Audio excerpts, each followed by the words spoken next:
daga mutumin banza zuwa mutumin kirki da kuma ƙara komawa matsayin mutumin banza.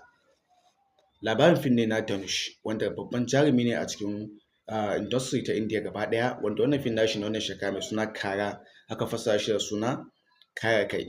Labarin fim ɗin after ya kasance dai ɗan fashi ne a farkon labarin shi, daga nan ya juya ya zama mutumin kirki, ya ƙara komawa mutumin banza. Meye sila? Sannan kuma meye dalili? Dukkanin inda kaga in haka ta faru dole akwai dalili, sannan kuma akwai abin da ya sanya hakan ta faru. Meye abin da ya faru? Jarumin dai bayan ya zama mutumin kirki sai ya gane cewa akwai wani banki da ke damfarar mutane, sannan kuma an kasa ɗaukan mataki akan wannan banki. Kaga dai da ba mutumin kirki bane ba, amma ya dawo sai da ya ƙara komawa ruwa domin ya ga cewa ya ceto al'ummar shi, sannan kuma ya wa bankin nan abin da ba su taɓa mantawa da shi ba domin ya kawo ƙarshen wannan banki.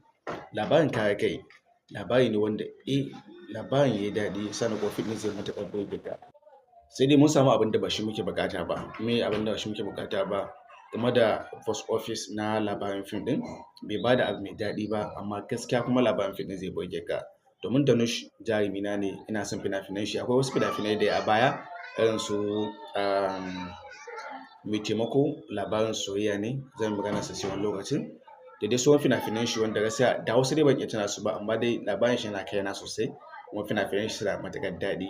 Ga dukkanin mai buƙatar irin fina-finan Dhanush wani fassarar Algaita ko Sultan ko wane kalar fassarar Indiya ne ko Fikira, yawan magana akwai namba na a cikin bidiyo, zai iya gani a farkon bidiyon ko a ƙarshen bidiyon, ko ma dai a ina ne yawan magana domin ƙwamashe kallon duk irin fim ɗin da yake buƙata. Na gode.